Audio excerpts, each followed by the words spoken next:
নমস্কার। আমাদের আজকের আলোচ্য বিষয়বস্তু আগামী 2025 29 মার্চ রাত্রি 9:44 শনি মহারাজের সঞ্চার বা গোচর এবং তার ফলে ধনু রাশির জাতক জাতিকারা কিভাবে প্রভাবিত হবেন।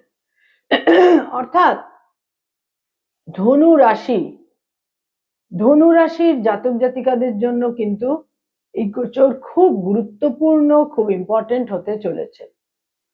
তার কারণ ধনু রাশির তৃতীয় স্থানে শনি মহারাজ আগামী 2025 29 মার্চ পর্যন্ত অবস্থান করবেন এবং 29 মার্চ রাত্রি 9:44 শনি মহারাজ ধনু রাশির 4th হাউসে গোচর করবেন, চতুর্থ ঘরে গোচর করবেন এবং চতুর্থ ঘরে গোচর করার ফলে শনি মহারাজের দৃষ্টি থাকবে, দশম দৃষ্টি থাকবে ধনু রাশির ওপরেই এবং শনি মহারাজের আরেকটি দৃষ্টি থাকবে ধনু রাশির 6th হাউসে, ষষ্ঠ ঘরে, এবং ধনু রাশির যেটা কর্মস্থান বা দশম ঘর সেখানেও শনির সপ্তম দৃষ্টি থাকবে। ধনু রাশি অর্থাৎ সাইন স্যাজিটেরিয়াস, যাদের চন্দ্র রাশি ধনু, যাদের জন্মকালীন চন্দ্র ধনু রাশিতে অবস্থান করে রয়েছে, এই ভিডিও তাদের জন্য। অর্থাৎ যাদের মুন সাইন হচ্ছে সাইন স্যাজিটেরিয়াস। শনি মহারাজ ধনু রাশির তৃতীয় ঘর থেকে চতুর্থ ঘরে গোচর করবেন 29 মার্চ রাত্রি 9:44 থেকে এবং সেখানে পরবর্তী 2.5 বছর তিনি অবস্থান করে থাকবেন। 4th হাউসে শনি মহারাজের সঞ্চার কন্টক শনি। আমাদের 4th হাউস হচ্ছে আমাদের ইমোশনাল মাইন্ড, আমাদের মনের যেটা অন্তঃস্থল, সেটা হচ্ছে আমাদের চতুর্থ ঘর এবং আমাদের মনের মধ্যে যেটা মুখ্য দিক সেটা হচ্ছে অ্যাটাচমেন্ট। আমাদের মন সবসময় সমস্ত রকম পার্থিব কিছুতে আমাদের মন অ্যাটাচড হয়ে থাকে। বিভিন্ন সম্পর্ক, পরিবার, পরিজন, বিভিন্ন রকমের সম্পর্ক, স্থাবর সম্পত্তি, এই সমস্ত কিছু পার্থিব যা কিছু রয়েছে সেখানে অ্যাটাচড হয়ে থাকাই কিন্তু আমাদের 4th হাউসের চতুর্থ ঘরের মুখ্য কারকতা। সেখানে শনি মহারাজ গোচর করছেন, সঞ্চার করছেন। যে সমস্ত মানুষরা অলরেডি ডিট্যাচড, যাদের ইমোশনালি যারা অত অ্যাটাচড নন, তাদের জন্য কিন্তু ততটা সাফারিং থাকছে না, কিন্তু অধিকাংশ মানুষই, সংসারে যে মানুষরা রয়েছেন, পার্থিব সমস্ত কিছুর প্রতি তাদের বিশেষ একটা অ্যাটাচমেন্ট, আসক্তি, আগ্রহ থাকে। সেই সমস্ত ক্ষেত্রে কিন্তু দুঃখ, যন্ত্রণা, বিচ্ছিন্নতা ইত্যাদির ক্ষেত্র তৈরি হতে চলেছে এবং স্থাবর সম্পত্তির কারণে যে গৃহে তারা বাস করেন, যে পরিবারে তারা বাস করেন, এ সমস্ত কিছু নিয়ে চিন্তা ভাবনার ক্ষেত্র কিন্তু তৈরি হবে। অনেকে আমাকে কমেন্ট করেছেন যে আমার ধনুরাশি সামনেই ঢাইয়া শুরু হচ্ছে। ঢাইয়া কথাটার সঙ্গে আপনারা অত্যন্ত পরিচিত এবং অত্যন্ত ওয়াকিবহাল। সেই ঢাইয়াই শুরু হচ্ছে। 4th স্যাটার্ন কে, এই 2.5 বছরের অবস্থানকে ঢাইয়া বলা হয়, চতুর্থের কন্টক শনি। তো এই যে 4th স্যাটার্ন অর্থাৎ ঢাইয়ার ফেজ শুরু হচ্ছে, সেটা নিয়ে চিন্তিত হয়ে কিন্তু কোনো লাভ নেই। সেটার জন্য অ্যাকর্ডিংলি আমাদের মেন্টাল মেকআপ তৈরি করতে হবে এবং আমাদের অ্যাকশন গুলোকে অ্যাকর্ডিংলি করতে হবে। চিন্তা ভাবনা, দুশ্চিন্তার কোনো জায়গা নেই। এবং শনি বহু ক্ষেত্রে দেখা যাবে ধনুরাশির জাতক জাতিকাদের মায়ের স্বাস্থ্যহানি, মায়ের সঙ্গে মতবিরোধ, মায়ের সঙ্গে বিচ্ছিন্নতা, কোথাও কোথাও মাতৃবিয়োগ, পরিবার পরিজনের ক্ষেত্রে বিভিন্নভাবে অসুবিধার ক্ষেত্র তৈরি হবে, পারিবারিক শান্তি, মানসিক শান্তি বিঘ্নিত হবে।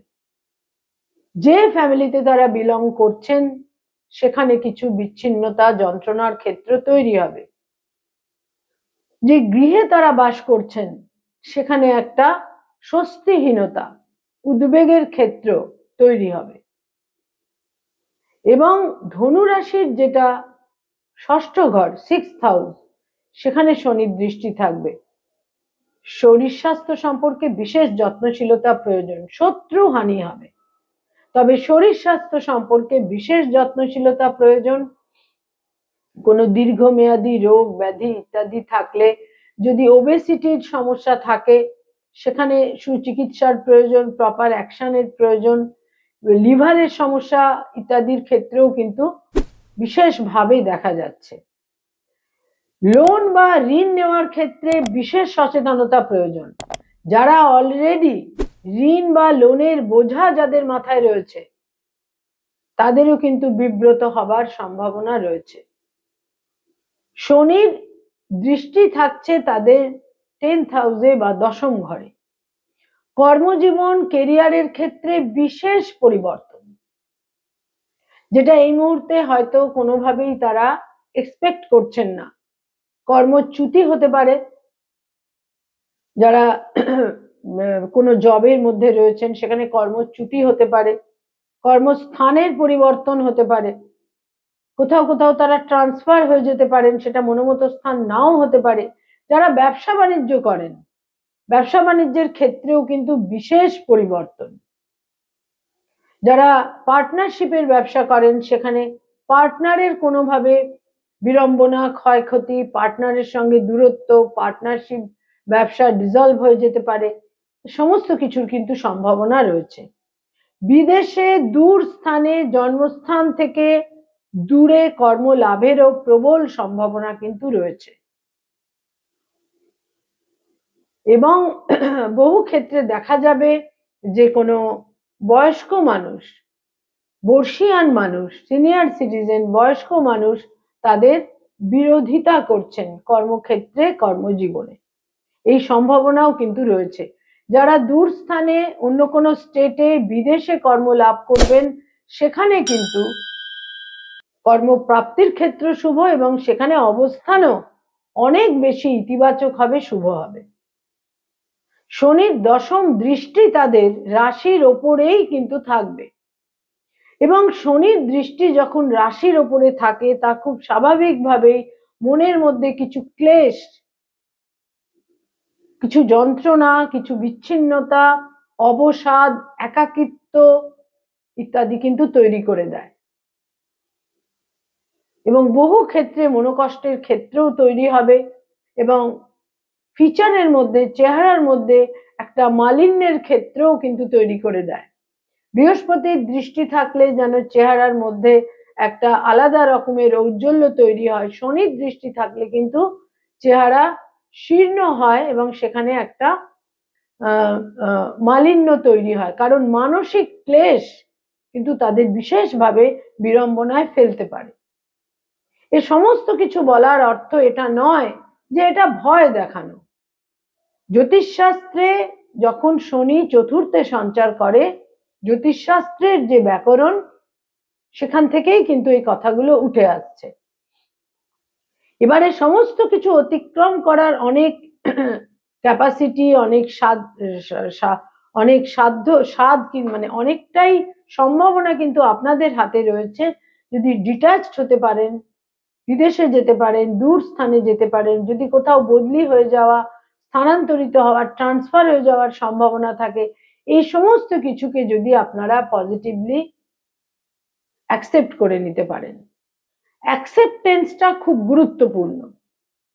যদি অ্যাকসেপ্টেন্স থাকে, কিছু অসুবিধে, কষ্ট, দুঃখ, কষ্ট, যন্ত্রণাগুলোকে যদি অ্যাকসেপ্ট করে নিতে পারেন, তাহলে কিন্তু বহু কষ্ট থেকেই নিজেদের অনেকটা সরিয়ে রাখতে কিন্তু আপনারা পারবেন।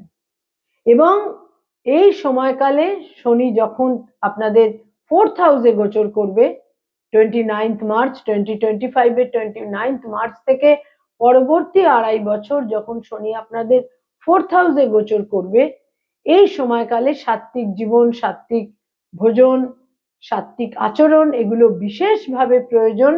এবং শনি হচ্ছে ধনুরাশির দ্বিতীয় এবং তৃতীয়ের অধিপতি, ফলে নিকটজনেদের সঙ্গে বিচ্ছিন্নতার ক্ষেত্র তৈরি হতে পারে, রিসোর্স গুলো নষ্ট হতে পারে, বয়সের ছোট ভাই বোনেদের সঙ্গে সম্পর্ক কোনোভাবে দূরত্ব তৈরি হতে পারে, নষ্ট হতে পারে, এবং আত্মবিশ্বাসে কিছুটা ঘাটতি তৈরি হতে পারে, মনের মধ্যে একটা ভয়, ভীতি ইত্যাদিও কিন্তু তৈরি হতে পারে। ডিট্যাচমেন্ট এবং সাত্ত্বিক জীবনযাপন, এই দুটোই কিন্তু একমাত্র এবং মূল প্রতিকার। নমস্কার।